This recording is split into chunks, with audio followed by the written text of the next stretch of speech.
나는 박준호, 36살의 소프트웨어 엔지니어였다. 서울 강남의 빌딩 숲속에서 매일 야근과 프로젝트 마감에 쫓기며 살아갔다. 겉으로 보기에는 평범하고 안정적인 삶이었다. 아내 한지원과 7살 난 딸, 그리고 서울 외곽의 아파트. 남들이 부러워할 만한 가정이라고도 할 수 있었다. 그러나 그 이면에는 나를 끊임없이 괴롭히는 문제 하나가 있었다. 바로 부모님이었다. 아버지 박동식은 70이 넘으셨다. 젊을 적 건설 현장에서 평생을 일하신 분이라 허리 통증이 늘 따라다녔다. 말수는 적고 늘 창가에 앉아 TV만 멍하니 바라보곤 했다. 어머니 이선희는 68. 원래는 활달하고 따뜻한 성격이었지만 최근 몇 년 사이 기억력이 급격히 떨어졌다. 같은 이야기를 반복하거나 물건을 어디 두었는지 잊어버리는 일이 잦아졌다. 내 동생은 미국으로 이민을 갔다. 부모님을 챙길 수 있는 사람은 나뿐이었다. 처음엔 부모님을 모시고 살았다. 하지만 아내 지원은 점점 지쳐갔다. 여보, 나쁜 말 하려는 게 아니야. 그런데 집안 공기가 너무 무거워. 어머님은 계속 같은 이야기를 반복하시고 아버님은 대답도 안 하시고 나 숨이 막혀. 나는 아내를 원망할 수 없었다. 그녀는 나쁜 사람이 아니었다. 단지 노인을 받아들일 준비가 안 되어 있었을 뿐. 우리 또래 많은 부부들이 그렇듯 효심과 현실 사이에서 갈등하는 건 나 혼자만의 문제가 아니었다. 결국 나는 결정을 내렸다. 부모님을 요양원에 모시는 것이다. 최소한 전문 시설에서는 의사도 있고 간호사도 있고 또래 어르신들과 함께 지낼 수 있을 테니까. 그것이 부모님께 더 나을 거라고 스스로 수없이 되뇌며 합리화했다.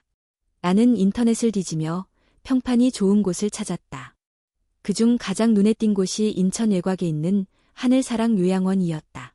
홈페이지에는 푸른 정원, 웃고 있는 어르신들, 24시간 의료 시스템, 문화활동 사진들이 가득했다. 광고 문구는 이렇게 적혀 있었다. 부모님을 모시는 것이 아니라 우리의 부모님을 모십니다. 처음 상담을 갔을 때 원장 정미경은 부드러운 미소를 지으며 말했다. 여기는 가정 같은 곳입니다. 한 분 한 분을 가족처럼 돌봅니다. 걱정하지 마세요. 한 달 비용은 부모님 2분 합쳐 400만 원이었다. 결코 적은 돈이 아니었지만 나는 최고의 선택을 한다고 믿었다. 이사날, 부모님은 말없이 짐을 챙기셨다. 어머니는 현관 앞에서 발걸음을 떼지 못하며 눈물을 글썽였다. 준호야, 꼭 이렇게까지 해야 하니? 나는 손을 꼭 잡고 말했다. 엄마, 여기서는 의사도 있고 좋은 분들도 계셔. 집에 계시는 것보다 훨씬 안전해. 나도 마음 놓고 일할 수 있고. 아버지는 아무 말 없이 고개만 끄덕였다. 그러나 내 손을 잡은 그의 손은 유난히 세게 떨리고 있었다. 처음 몇 달은 괜찮아 보였다. 나는 매주 토요일 부모님을 찾아갔다. 어머니는 여기 음식 괜찮다라고 말했고 아버지는 간호사들이 친절하다라고 짧게 대답했다. 정원에는 노인들이 앉아 서로 이야기를 나누고 있었다. 나는 안도했다. 그래, 이게 옳은 길이었어. 하지만 넉 달쯤 지났을 무렵 균열이 시작되었다. 어느 날 밤 어머니가 전화를 걸어왔다. 목소리는 거의 속삭이듯 작았다. 준호야, 다음에 올 땐 미리 연락하지 말고 와라. 엄마가 할 말이 있어. 무슨 일이에요? 지금 말씀하세요. 하지만 어머니는 얼버무리며 전화를 끊었다. 그 다음 날 나는 퇴근 후 곧장 요양원으로 달려갔다. 아무에게도 알리지 않고 갑작스러운 방문이었다. 하지만 어머니는 내가 묻자 고개를 저었다. 내가 무슨 말 하려 했더라. 나이 드니 기억이 영. 억지 웃음을 짓는 얼굴은 전보다 수척해 있었고 눈 밑은 검게 패여 있었다. 손목에는 이상한 멍자국이 있었다. 내가 묻자 어머니는 침대 모서리에 부딪혔다고 했다. 아버지는 더욱 말이 없어졌다. 내가 대화를 시도하면 짧은 대답이나 허공만 바라볼 뿐이었다. 그 눈빛 속에 깊은 공포 같은 것이 어른거렸다. 그날 밤 집으로 돌아오며 나는 운전대 위에서 손을 떨었다. 머릿속에선 2가지 목소리가 싸우고 있었다. 괜찮을 거야. 괜히 예민하게 생각하지 마. 엄마가 나이 들어서 그런 거야. 하지만 또 다른 목소리가 속삭였다. 아니야. 뭔가 잘못됐다. 엄마가 그냥 부탁한 게 아닐 거야. 그 후로 나는 매일 불안에 시달렸다. 출근해도 코드가 눈에 들어오지 않았고 퇴근길에는 무조건 요양원 쪽 도로를 지나쳤다. 혹시 창밖으로 부모님을 볼 수 있지 않을까 하는 미련 때문이었다. 그러던 어느 날 어머니의 얼굴에서 깊은 주름보다 더 날카롭게 각인된 공포의 흔적을 보았을 때 나는 결심했다. 직접 눈으로 확인해야 한다. 그리고 나 자신도 믿을 수 없을 만큼의 계획을 세웠다. 바로 요양원 직원으로 이장 취업하는 것이었다. 나는 오랫동안 망설이다가 결국 행동으로 옮겼다. 부모님을 그대로 두고 의심만 품는 것은 차라리 죄악 같았다. 그래서 나는 온라인 쇼핑몰에서 초소형 카메라를 구입했다. 벽시계 모양으로 위장된 장치였다. 배터리 수명이 길어 하루 종일 촬영할 수 있었다. 그 주말 나는 부모님을 찾아가 방 한쪽 벽에 새 시계를 걸어드렸다. 집에 있던 거 가져왔어요. 이 시계 보면 조금 덜 낯설 거예요. 아버지는 무표정하게 고개를 끄덕였고 어머니는 억지로 미소를 지었다. 나는 애써 태연한 척했지만 심장이 귀 옆에서 요동치는 것 같았다. 며칠 후 나는 몰래 시계를 회수해 집에서 영상을 확인했다. 처음 몇 시간은 평범했다. 어머니가 책상에 앉아 뜨개질을 시도하고 아버지는 창가에 앉아 있었다. 그런데 밤늦게 충격적인 장면이 나타났다. 영상 속에서 어머니는 침대에 앉아 있었고 간호사 복장의 여성이 들어왔다. 그녀는 마스크를 내린 채 퉁명스럽게 말했다. 또 입을 더럽혔어? 몇 번째야, 이 아줌마. 그리고는 어머니 팔을 거칠게 잡아 끌었다. 어머니가 힘없이 저항했지만 소용없었다. 간호사는 욕설을 퍼부으며 어머니를 복도로 끌고 나갔다. 잠시 후 물이 쏟아지는 소리가 들렸고 어머니의 비명이 희미하게 마이크에 담겼다. 나는 모니터 앞에서 주먹을 움켜쥐었다. 피가 손톱 밑으로 파고들었다. 이건 단순한 실수가 아니었다. 누군가의 부모를, 나의 어머니를 이렇게 짐승 취급하다니. 나는 곧장 전화를 들어 지원에게 말하려 했지만 망설였다. 아내는 예전부터 부모님과 함께 사는 것을 힘들어했다. 만약 이 사실을 알게 되면 더 큰 갈등으로 이어질 게 뻔했다. 나는 그저 치를 떨며 노트북을 덮었다. 이후 며칠 동안 나는 출근도 제대로 하지 못했다. 회사에서는 집중력이 떨어졌다며 상사가 눈치를 줬다. 하지만 내 머릿속은 온통 부모님 생각뿐이었다. 나는 더 많은 증거가 필요하다고 판단했다. 그저 짧은 영상 하나만으로는 원장 정미경이나 직원들이 발뺌할 수도 있었다. 그래서 결심했다. 직접 요양원에 들어가서 진실을 확인하자. 나는 가짜 신분을 만들었다. 중소기업에서 해고된 지방 출신 노동자로 설정하고 SNS에 허술한 계정을 꾸몄다. 사진 몇 장과 짧은 글을 올리자 마치 실제 인물처럼 보였다. 그 다음 요양원 근처의 지인을 통해 일자리를 구한다는 의사를 흘렸다. 며칠 뒤 보안 직원에게서 연락이 왔다. 그는 노골적으로 말했다. 여기 들어오고 싶으면 알지? 그냥 공짜로는 안 돼. 30만 원 내면 방 청소 일자리 하나 줄 수 있어. 나는 망설임 없이 돈을 건넸다. 부모님을 구할 수 있다면 그 정도는 아무것도 아니었다. 그리하여 나는 드디어 하늘사랑 요양원 직원으로 들어갔다. 초라한 청소부 복장을 입고 손에는 걸레와 쓰레기 봉투를 들었다. 누구도 내 본 모습을 알아보지 못했다. 첫날부터 나는 충격을 받았다. 시설은 겉보기엔 깔끔했지만 내부는 엉망이었다. 복도에는 소독약 냄새가 지나치게 진동했고 일부 방에서는 노인의 신음소리가 끊이지 않았다. 간호사들은 무심하게 돌아다녔다. 점심시간 나는 배식 과정을 지켜보았다. 공식적으로는 1인당 8,000원의 식단이라고 했지만 실제로는 반도 되지 않았다. 밥 한 숟가락, 국 한 국자, 김치 몇 조각, 고기는 거의 보이지 않았다. 이렇게 줘도 돼요? 내가 옆에 주방 아주머니에게 조심스럽게 묻자 그녀는 피식 웃었다. 몰랐어? 원래 그래. 어차피 노인네들이 불평해도 들을 사람 없어. 남은 건 우리끼리 나눠 먹으면 되고. 나는 온몸이 떨렸다. 며칠이 지나자 더 끔찍한 장면들이 눈에 들어왔다. 한 할머니는 치매가 심하다는 이유로 하루 종일 방에 갇혀 있었다. 문틈 사이로 들린 간호사의 말은 아직도 귀에 생생하다. 밖에 내놨다간 사고 친다니까 그냥 가둬두는 게 편해. 나는 걸레질을 하며 몰래 눈치를 보았다. 그 할머니의 눈빛은 공포와 외로움으로 얼룩져 있었다. 나는 작은 펜 모양의 카메라를 준비해 주머니에 넣었다. 청소하는 척하며 복도, 방, 식당을 찍었다. 때때로 간호사들이 노인들을 밀치거나 욕설을 퍼붓는 장면이 고스란히 담겼다. 그러던 어느 날 나는 충격적인 대화를 엿들었다. 간호사 둘이서 수근거렸다. 어제 그 할아버지 돌아가신 거 알지? 알지. 근데 가족한테는 아직 말 안 했대. 미국에 있는 아들한테 뭐라 변명할지 준비 중이라더라. 나는 청소도구를 쥔 손에서 식은땀이 흘렀다. 죽음을 숨긴다고? 이유가 뭘까? 그날 밤 기숙사방에 돌아와 나는 모든 기록을 노트에 적었다. 날짜, 시간, 목격한 사실. 내 손은 떨렸지만 마음속에는 하나의 결심이 더 강하게 자리 잡았다. 이건 단순히 내 부모님의 문제가 아니다. 여기서 수십 명의 노인들이 같은 고통을 겪고 있다. 나는 스스로에게 다짐했다. 끝까지 파헤치자. 설령 나 자신이 위험해져도. 나는 점점 더 깊이 빠져들고 있었다. 처음에는 단순히 부모님을 지키기 위한 마음이었지만 며칠이 지나면서 이곳 전체가 거대한 거짓으로 이루어져 있음을 깨닫게 되었다.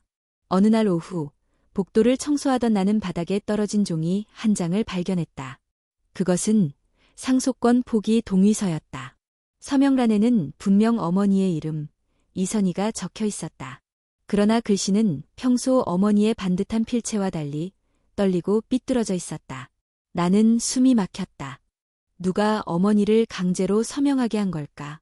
그날 밤 나는 몰래 문서 보관실에 들어갔다. 낮에 눈여겨본 열쇠고리에서 예비 열쇠 하나를 빼내어 자물쇠를 열었다.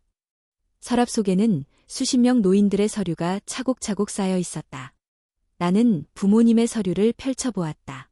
충격적이었다. 내가 매달 200만 원을 송금하고 있는데 서류에는 100만 원만 기록되어 있었다. 게다가 내 서명까지 위조되어 있었다. 나는 서류들을 휴대폰으로 찍고 다시 제자리에 두었다. 이어 다른 서류들도 무작위로 살펴봤다. 놀랍게도 대부분 비슷한 방식으로 조작되어 있었다. 가족이 낸 돈과 기록된 돈 사이의 차액은 매달 수천만 원에 달했다. 이 돈은 어디로 흘러간 걸까? 며칠 뒤 나는 요양원을 그만둔 전직 직원 김혜진을 찾아갔다. 연락처를 어렵게 알아내 약속 장소인 작은 카페에서 만났다. 그녀는 처음에는 나를 의심하며 경계했다. 그러나 내가 어머니가 학대당하는 영상을 보여주자 그녀의 얼굴이 하얗게 질렸다. 나도 똑같은 걸 봤어요. 그녀는 떨리는 목소리로 말했다. 한 어르신이 밤마다 신음소리를 냈다고 간호사가 입에 천을 쑤셔 넣었어요. 내가 항의했더니 다음 날 바로 다른 근무로 돌려지고 결국 해고당했죠. 그 후에 원장이 내가 물건 훔치는 걸 찍은 영상이 있다며 협박했어요. 물론 조작이었겠죠. 하지만 나는 혼자 싸울 수 없었어요. 나는 분노와 두려움이 동시에 치밀어 올랐다. 이곳은 단순한 부도덕이 아니라 하나의 시스템이었다. 약자를 철저히 짓밟고 입을 막고 돈을 빼돌리는 거대한 시스템. 며칠 후 나는 또 다른 증거를 얻게 되었다. 펜 모양의 카메라를 이용해 의료실을 촬영하던 중 원장 정미경과 어떤 남자가 전화 통화하는 장면이 담겼다. 이번 달 송금은 다 했죠? 싱가포르 계좌로. 거기서 다시 분산시키면 문제없습니다. 그녀의 목소리는 낮고 단호했다. 단순한 횡령이 아니었다. 해외 계좌, 송금, 분산. 이건 분명 세탁이었다. 나는 그 영상을 확인하며 몸서리가 쳐졌다. 내가 지금 맞서고 있는 것은 몇몇 나쁜 직원이 아니라 국제적 범죄에 가담한 조직이었다. 그날 이후 요양원 안에서 느껴지는 공기는 점점 더 차갑게 변했다. 누군가 나를 의심하고 있다는 걸 직감했다. 특히 간호사 한 명, 이름은 한지은이었는데 내가 걸레질을 하다가 잠시 멍하니 서 있는 걸 보고 이렇게 말했다. 박 씨, 전에 어디서 일했어요? 나는 준비해둔 대답을 꺼냈다. 건설 현장에서요. 일이 끊겨서 여기로 왔습니다. 그녀는 내 손등을 유심히 보더니 차갑게 웃었다. 건설 현장 노동자가 손이 이렇게 고울 리가 없는데. 나는 애써 웃으며 고개를 숙였다. 그러나 그 순간 등골이 서늘해졌다. 더 이상 오래 버틸 수 없을지도 모른다. 그날 밤 나는 부모님 방에 잠시 들어갔다. 청소를 핑계로 문을 열고 들어갔을 때 아버지는 창가에 앉아 있었고 어머니는 뜨개질을 하려다 손이 덜덜 떨리고 있었다. 나는 몸을 굽혀 작은 목소리로 속삭였다. 엄마, 저예요. 준호예요. 조금만 버텨주세요. 절대 아무 서류에도 서명하지 마세요. 제가 구할게요. 어머니의 눈이 순식간에 커졌다. 그러나 곧 누군가 들을까 두려운 듯 고개를 숙였다. 떨리는 손에서 뜨개질 실이 바닥에 떨어졌다. 그 모습을 보며 내 가슴이 찢어졌다. 나는 방을 나오며 다시 다짐했다. 이제는 물러설 수 없다. 모든 위험을 감수하더라도 이 진실을 세상에 드러내야 한다. 그러나 그 결심이 나를 더 큰 소용돌이로 끌어갈 줄은 그때는 미처 알지 못했다. 의심은 현실이 되었다. 며칠 동안 나는 등 뒤에서 시선이 느껴졌다. 한지은 간호사의 눈빛은 여전히 날카로웠다.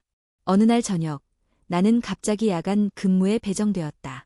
평소라면 청소 담당이 야간 근무에 들어가는 일은 거의 없었는데 이번엔 달랐다. 불길한 예감이 엄습했다.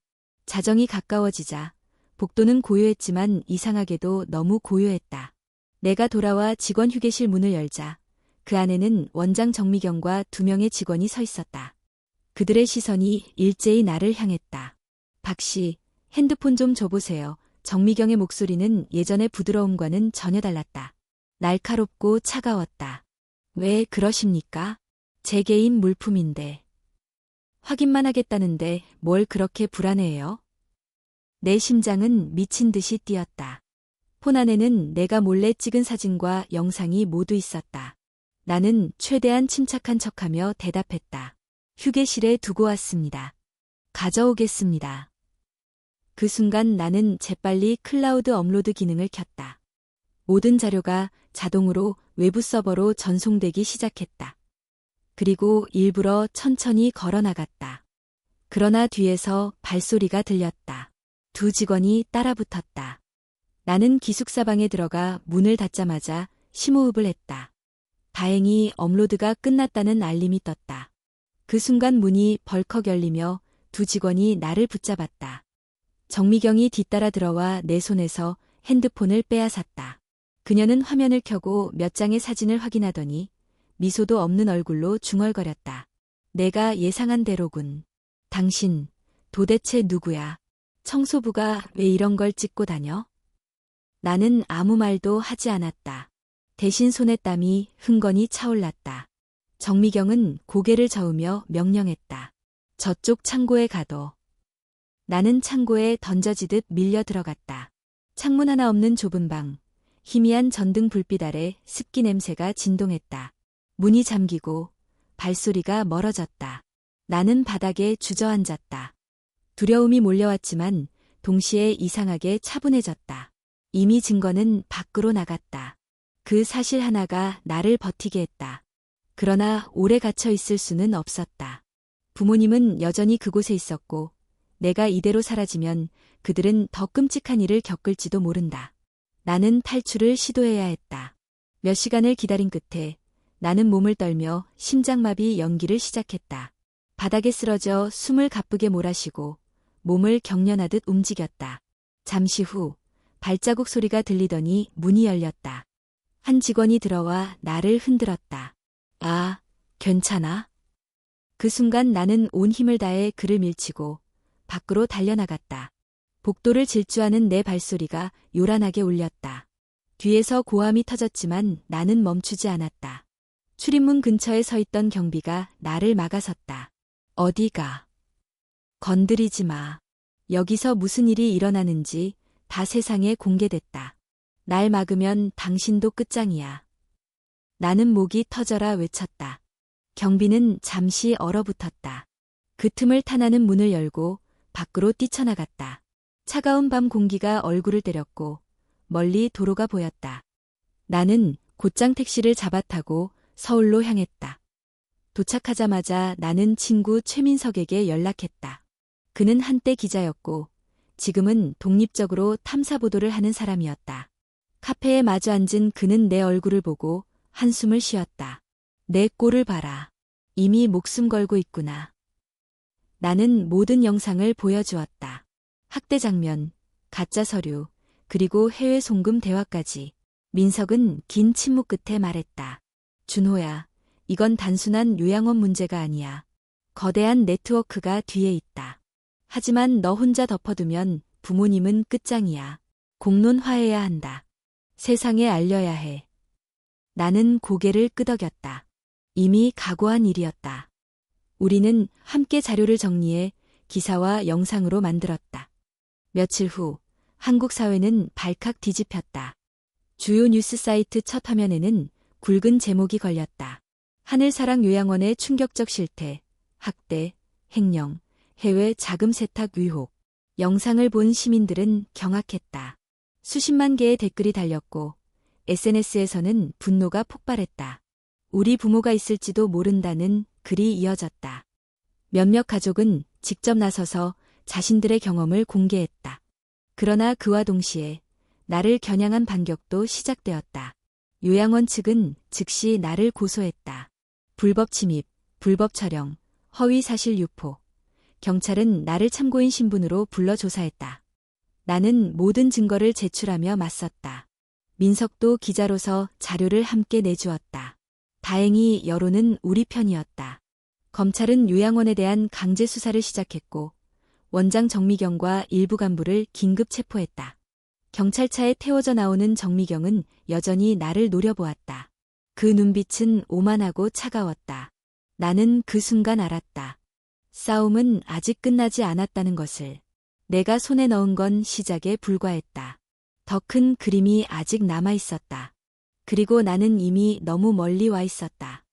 정미경 원장이 체포되자 언론은 연일 보도를 이어갔다. 요양원 내부의 참혹한 영상과 서류 조작 정황, 해외 자금 세탁 의혹까지 모두 사회적 충격으로 번졌다. 시민들은 거리에서 분노를 쏟아냈고 정치인들마저 대응책을 내놓지 않을 수 없었다. 하지만 나는 마음을 놓을 수 없었다. 부모님은 여전히 불안정했다. 특히 어머니는 작은 발소리에도 몸을 떨었고 아버지는 창밖만 멍하니 바라보았다. 나는 그들의 손을 잡으며 속으로 되뇌었다. 끝까지 책임지자. 더 이상은 놓치지 말자. 조사가 본격화되자 더 큰 진실이 드러났다. 요양원은 단독으로 움직인 게 아니었다. 지방관청의 담당 공무원, 일부 의료기기 납품업체, 그리고 해외 계좌를 통한 돈 세탁 조직까지 연결되어 있었다. 검찰은 이를 노인 돌봄을 빙자한 범죄 네트워크라고 불렀다. 나는 증인으로 여러 차례 검찰청에 출석했다. 변호사가 동석했지만 내 진술은 늘 떨림으로 시작했다. 제가 직접 본 겁니다. 어머니가 서류에 서명하도록 강요받았고 식사는 절반으로 줄었고 돌아가신 어르신은 가족도 모르게 숨겨졌습니다. 조사관은 고개를 끄덕이며 기록을 남겼다. 그러나 반격도 거셌다. 어느 날 집 앞에 낯선 봉투가 놓여 있었다. 안에는 가족 사진 몇 장이 들어 있었다. 어머니가 마당에서 빨래를 널고 아버지가 의자에 앉아 있고 아내와 아이가 학교로 향하는 모습까지. 글자는 없었지만 메시지는 명확했다. 우리가 보고 있다. 나는 경찰에 신고했지만 구체적 위협은 아니다 라는 대답만 들었다.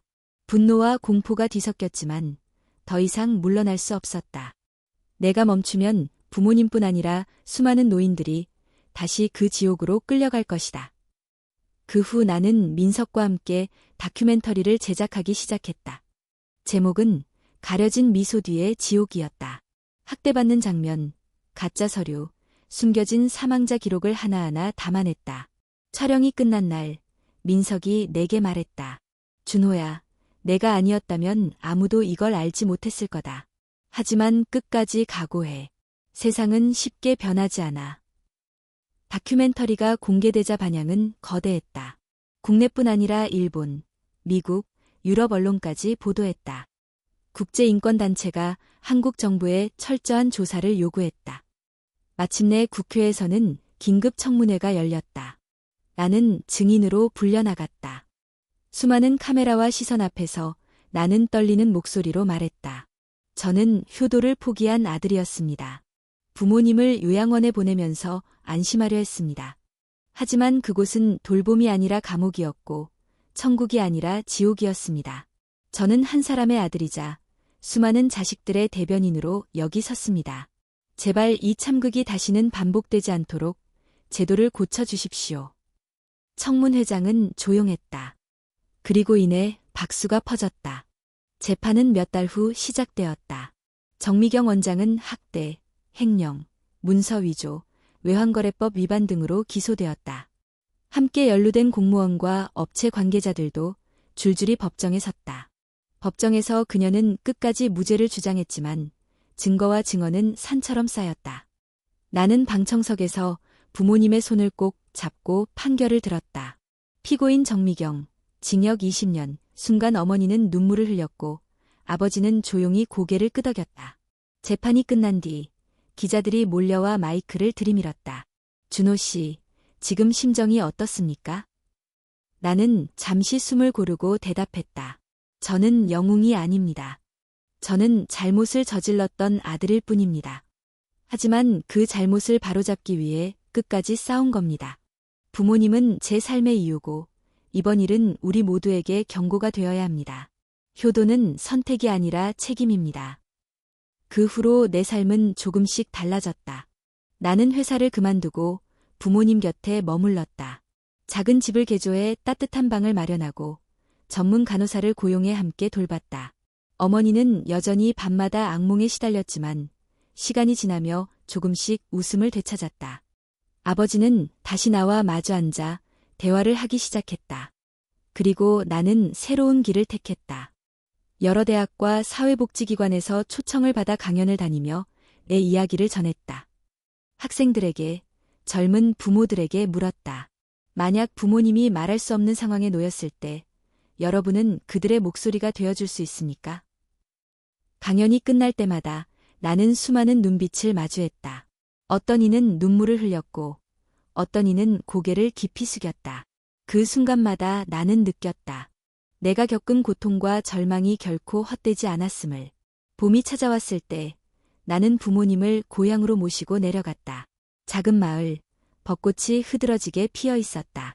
어머니는 꽃잎을 손에 올려놓고 미소 지었고 아버지는 오래된 친구들과 이야기를 나누며 웃음을 되찾았다. 나는 그 모습을 바라보며 마음속 깊이 다짐했다. 나는 이제야 비로소 아들이 되었다. 그날 저녁, 집으로 돌아와 아이가 건넨 그림 한 장을 받았다. 그림 속에는 할머니, 할아버지, 엄마, 아빠, 그리고 아이가 함께 웃고 있었다. 그 중앙에는 커다란 하트가 그려져 있었다. 아빠, 이건 우리 가족이야. 행복한 가족. 나는 아이를 꼭 안았다.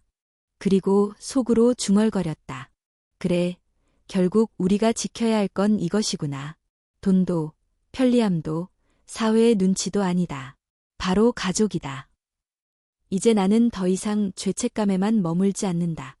나는 부모님을 지켜냈고 사회의 어두운 구석을 세상에 드러냈다. 그리고 무엇보다 다시 가족이라는 이름으로 함께 웃을 수 있게 되었다. 그것이 내가 얻은 가장 큰 승리였다.